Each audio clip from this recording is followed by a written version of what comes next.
TFA fam, the time is finally here. It is week one. We have your running back rankings. Let's not waste any time, Kev. Let's just jump right into it. These are going to be our consensus running back rankings for week. Kicking off, no surprises here. We have CMC at 1, followed by Brees Hall, Bijan Robinson, Jonathan Taylor, Saquon Barkley at 5, Jahmyr Gibbs, Travis Etienne, Isaiah Pacheco, Devon A. Chan at 9, Kenneth Walker, Rachaad White, and Kyren Williams at 12. Kev, among these RB1s, anyone that you want to touch on, anyone you had a little bit higher, a little bit lower, how are you feeling about these RB1s for week one? Yeah, first thing I want to talk about is going to be Jonathan Taylor. They play Houston this week. John Taylor enters pretty much as the unquestioned lead back, with very little behind him. Last season, he averaged 17 carries and 2.3 targets per game, but that was splitting touches at times with Zach Moss. This year, we're really not going to have to worry about that whatsoever. Obviously, he gets the bump with that Anthony Richardson as well. Now, I will say Houston was a really solid run defense in 2023, allowing the eighth fewest rushing yards per game.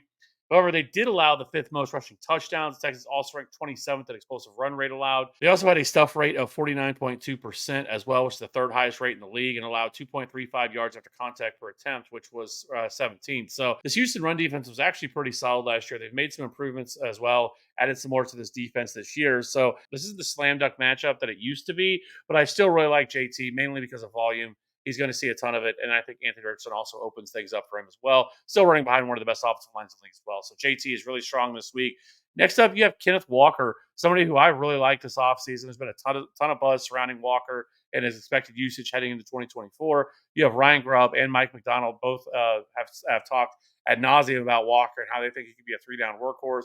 We're going to want to see a much higher usage in the passing game for him to push him into the top 12 this year. But last season, Walker only ran a route of 35.6% of his passes, which ranked 38th, and as well as a 7.7% target share. If you get much closer to 10 to 11% this season, Walker, I think, is going to be a steal for people. And then the really good news is they get off a great matchup week one. The Seahawks take on a Denver Broncos defense that really struggled to stop the run last year, as they allowed the second most PPR points per game to the position. They also ranked fourth in explosive run rate allowed, second in missed tackles forced per attempt, first in yards after contact per attempt, and fourth in yards before contact per attempt as well. Broncos did make some moves this offseason to improve their defense. They signed Malcolm Roach and traded for the Jets for John Franklin Myers. According to PFF, Roach ranked 18th in run defense last season with the Saints. So I do think that will help him. But overall, this is still a fantastic matchup for Kenneth Walker. And like I said, if he gets more involved in the passing game this year, I think Kenneth Walker could end up being a big time, I think, top 10 running back this year. So let's keep moving. Let's move over to Rachaad White versus the Washington Commanders. While White was one of the most consistent running backs in the league last season, has only finished outside of the top 24 twice all season. There are some more concerns surrounding him this season. First, Dave Canales in that scheme that he was in last year is gone. He's now the head coach of the Panthers. Obviously, they did bring in the former Rams assistant and Kentucky OC, Liam Cohen, to be the new offensive coordinator. However, they have some questions about his overall usage, especially after they went out and brought in Bucky Irving to shoulder the load. And I'll say Bucky Irving has looked really good in preseason. There's been a lot of buzz around him. And I do think there's a chance here that he eats into this workload for Rachaad White. And the biggest question mark is going to be his passing usage, because in the passing game, he was phenomenal last year. Over 500 receiving yards for Rachaad White, but Bucky Irving is also a more than capable pass catcher. So this is going to be one of those situations I really want to see early on. But I will say this is a good matchup. The Commanders allowed the fifth most PPR points last year. They also allowed the seventh most rushing yards, the fifth most touchdowns, and the fifth most receiving yards. Commanders took an AARP approach to improving this roster, adding Austin Eckler, Zach Ertz, and Bobby Wagner this offseason. But they did add more to the defensive side with adding Dante Fowler, Frankie Luvo, Jeremy Chin, Dorrance Armstrong, Clelin Ferrell, Michael Davis, and Jeremy Reeves. So they did add a lot to this defense, but I will expect that Rachaad White should still be able to do his thing against the Commanders defense. Now, lastly, in my RB1s, you have Kyren Williams. Now, he's had a really roller coaster ride this offseason, despite the monster 2023 campaign. First, they drafted Blake Corum in the third round. Then he was dealing with a foot injury over the offseason. And then we got the Shefty bomb that Kyren is all of a sudden now going to be serving as his team's punt returner, which is weird for any starting running back to see this. This only drew in more detractors. This is going to be one thing that we're going to monitor this season. I still think he is going to be fine and can produce a lot, which is what he did last season. He averaged 19 carries, 4 targets per game, which was fourth in opportunity share. He rushed for 1,100 yards and 15 touchdowns and averaged 21.3 fantasy points per game, even with, I think, a reduced workload this year, if that's what happens, because they've talked a lot about wanting to keep him healthy. I still think he could be an efficient runner, still be involved in the passing game. Now, I will say this. That's why we have him where we have him this week, is I don't love this matchup. The Lions were phenomenal last year against the run. They allowed the fewest fantasy points to the position. They also allowed the fewest rushing yards per game, but they did allow the 17th most touchdowns. They were solid against the pass catching running backs as well, as they allowed the second fewest receptions, and they were bottom half of the league in receiving yards allowed to running back. So this isn't a great matchup this week for Kyren Williams in terms of facing the Detroit Lions. I will say that, but I still think you're starting him. You obviously drafted probably in the second or third round of your fantasy drafts. You're definitely going to play him.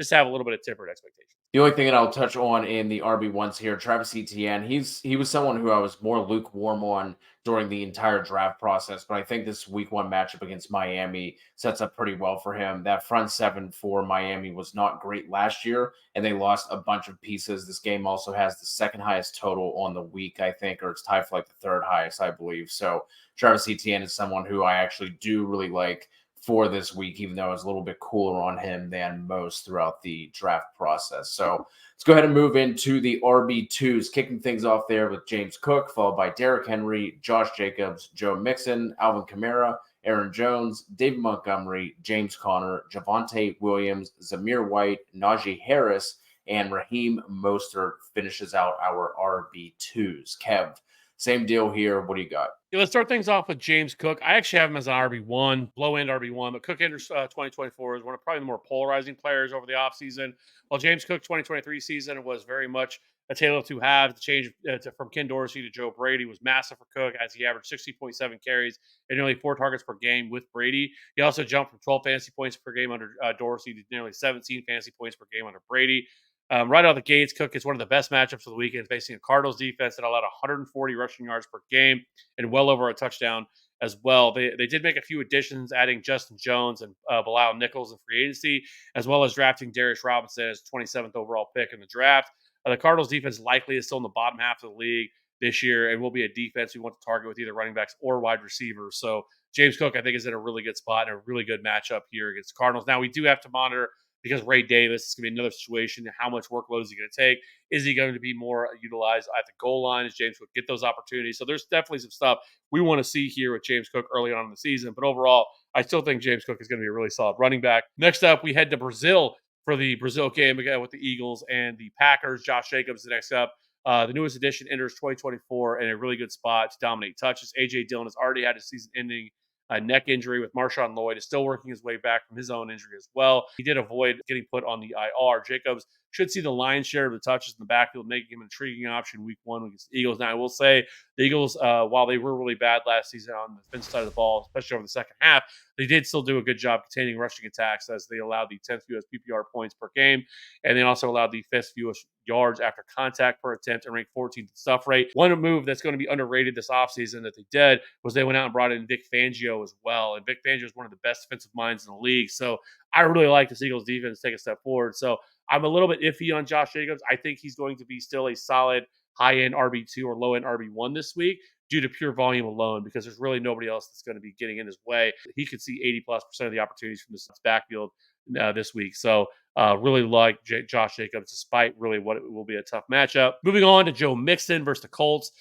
He's now obviously the new running back for the Texans. He should have scoring opportunities, but I am concerned about his usage in the passing game.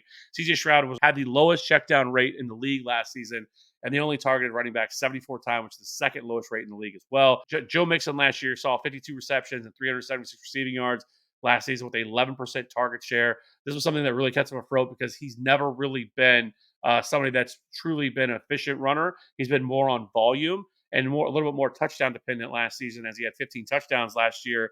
I don't think that part of his game is going to go away, but if he sees a significant loss in the passing game, then I would be a little bit concerned. But this is still a great matchup. The Colts' run defense was not very good last year, as they allowed the 4th most PPR points to the position. They also allowed the 6th most rushing yards, 4th most touchdowns, 8th most receptions, and the 8th most receiving yards as well. Now, obviously, I know things can change from year to year, so things can get a little bit better, but I still think this is going to be a good matchup week one for Joe Mixon. And so I do think he's a borderline top 12 running back as well this week against the Colts. Let's keep it moving here. Let's move to another player, Javonte Williams against the Seahawks. After a down year in which he was coming off a brutal knee injury, Javonte has shed some weight. He is now back down to his college playing weight, All reports from camps that he looks phenomenal and should lead the backfield in touches. Last season, Williams was 15th in weighted opportunities. It could crack the top 12 this season if he continues his rise back to being one of the best tackle breakers in the league. You couldn't ask for much of a better matchup against the Seahawks. Last season, the Seahawks allowed the third most PPR points. They allowed the second most touchdowns. Their defensive front should be improved this year, as they did draft Byron Murphy in the first round, but it's going to take some time for them to adjust to NFL speed. I think Javonte Williams is a solid RB2 option this week. And then lastly, Najee Harris. He enters as the number one option. Jalen Warren is dealing with his own with injury. His availability is up in the air for week one. But last season, Najee averaged 15 carries, 2.2 targets per game. But without Warren, Najee's likely going to see 20 plus touches as long as Cordell Patterson doesn't come in and take a bunch of touches from him. Because we're still dealing with Arthur Smith here as the offensive coordinator. But Najee Harris is still in a good spot against Atlanta. I will say, though, Atlanta was pretty good with stuffing defenses last year, allowing the fourth fewest PPR points per game. But I still think if Warren were to miss this game, Najee becomes a really solid low-end RB2 against the Atlanta Falcons. Yeah, just a couple things for me. Similar to how I felt about Travis Etienne, I felt the same way about Aaron Jones this during draft season. But in this matchup going up against the Giants, I do like this spot for Aaron Jones. So if he's someone I would like to get into my lineups if I do have him. And then David Montgomery is someone I feel like is being looked over once again, obviously in favor of Jahmyr Gibbs this year. But this is another Kev, beyond the top 24 running backs for this week, is there anyone further on down the list that you think the folks should know? Maybe they're in a deeper league, maybe they have an extra flex spot. Who else do you like beyond the top 20? I will say in week one, I'm going to be leaning way more towards wanting to play a wide receiver in the flex, especially in PPR formats that I do a running back. There's still a lot of things to shake out here in the running back position. I mean, like the Chargers, how are they going to divvy up the touches with Gus Edwards and J.K. Dobbins both coming over from Baltimore? The Raiders were definitely a defense you could run against as they allowed the eighth most PPR points. But will this be a 50-50 split or will there be a clear-cut winner? If I had to put my money on anybody, it's probably going to be J.K. Dobbins. But, out the gate, like, these situations aren't really, shaken out. And so I don't want to put all my eggs in that basket of saying, okay, I'm definitely going to play this guy. I'd rather get in a wide receiver here, to play in this spot. Just same as like the Bengals who take on a Patriots defense that was middle of the road against running backs, allowing the 16th most PPR points in the position last year. But now this is their first game in the post Bill Belichick era. This will also be the first game that Zach Moss and Chase Brown are working together, and really during training camp and over preseason, these guys really just split touches 50-50. I don't know how this is going to shake out. I don't know which going to be that guy. So I want more clarity on the situation. Kind of the same thing with the Titans. Now, I'll say the Titans really don't get a great matchup. The Bears' run defense was actually really good over the second half of last season. They were one of the most improved defenses last year once they kind of made some trades. And so, and Matt Eberflus took over as kind of the defensive calling duties. So that's another situation. I'm a little bit lower on Tony Pollard and Tajay Spears this week just because of the matchup. I don't think it's that great of a matchup for them. Though I do think better weeks are ahead. Those are two running backs that I do like at cost. I think you have somebody else like Chuba Hubbard, who I think is a fine back end RB3 this week, going up against the Saints. But I just think there's a lot of uncertainty around some of these guys. I don't necessarily love some of the matchups. Even someone like DeAndre Swift, who I just haven't loved this entire offseason. I think he's a better pass catcher than he is runner of the football. It's not a bad matchup against the Tennessee Titans, but the Titans did do a lot of work this offseason, improving their defense, improving their offense. So I don't necessarily love him. I think DeAndre Swift for me is probably going to be like a low end RB2, high end RB3 pretty much every single week. But overall, all these running backs, I really want to see how everything shakes out and start to get a feel for how these guys are going to be utilized. So if you did well enough drafting and you have a wide receiver, I'm probably going to be much more inclined to plug in a wide receiver versus a running back who we're just not sure how that's going to shake out. And lastly, just remember, don't overreact to week one. Okay, it happens every year. People overreact to week one and what happens and freak out and start dropping players they shouldn't or think these guys aren't going to do something. So just keep that in mind because week one is always overreaction theater. Once we get to Monday and Tuesday, everybody's freaking out about stuff. But just keep that in mind. And like I said, we will be going live on Wednesday to answer all your start-sit questions. We answer every single one of them. Remember, we have the Thursday night game plus a Friday game this week. So we want to get our lineups locked in. Let's win some championships week one. Funnest time of the year. It's like Christmas, waking up on Christmas morning and for your presents to see. And really, it's just fantasy points. And hopefully you don't get a dud or nobody gets hurt week one. So that being said, be sure to hit that like and subscribe button. We'll see you on the next one.